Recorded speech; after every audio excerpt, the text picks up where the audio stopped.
Anak-anak, apa kabar? Salam sehat selalu untuk kalian. Tetap semangat. Hari ini kita akan melanjutkan pembelajaran kita hari ini di tema 9, muatan IPS KD 3.1.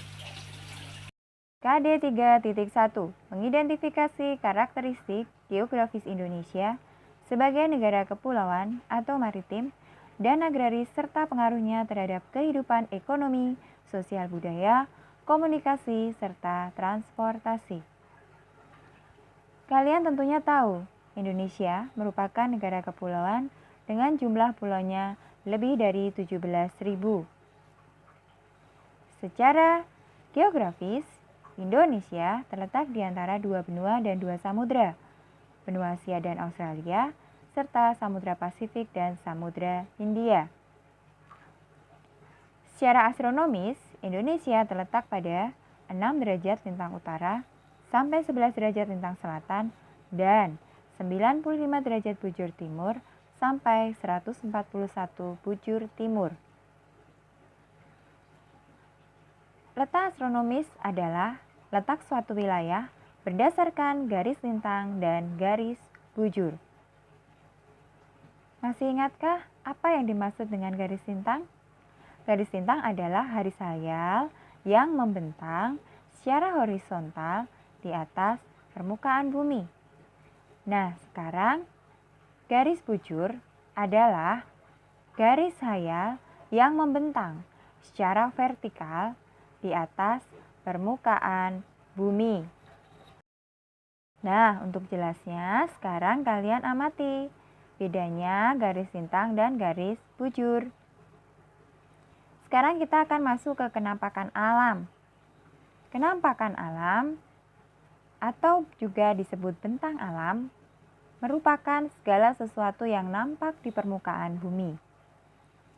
Kenampakan alam sendiri berupa daratan dan perairan. Kenampakan alam berupa daratan, contohnya gunung. Indonesia memiliki gunung yang sangat banyak. Contohnya Gunung Salak yang paling dekat dengan kita. Yang kedua, pegunungan. Pegunungan merupakan kumpulan atau juga barisan gunung. Yang ketiga, dataran tinggi. Dataran luas yang berada lebih dari 700 meter di atas permukaan laut. Yang berikutnya, dataran rendah. Biasanya memiliki ketinggian 0 sampai 200 meter di atas permukaan laut. Pantai. Pantai di Indonesia sangat indah. Pantai sendiri merupakan batas antara daratan dengan perairan laut. Lembah. Wilayah bentang alam yang dikelilingi oleh pegunungan atau perbukitan yang luasnya lebih dari beberapa kilometer persegi sampai mencapai ukuran ribuan kilometer persegi. Sedangkan kenampakan perairan contohnya bisa berupa sungai. Sungai adalah aliran air yang besar memanjang, mengalir terus-menerus dari hulu menuju ke hilir. Yang kedua, selat. Selat adalah lautan sempit di antara dua daratan. Contoh salah satu selat yang ada di Indonesia adalah Selat Sunda. Danau. Danau berupa cekungan luas yang berisi air yang terdapat di daratan. Contohnya Danau Toba. Laut. Laut merupakan kumpulan air yang besar, terasa asin, dan memiliki kedalaman yang sangat beragam. Semakin dalam warnanya semakin biru.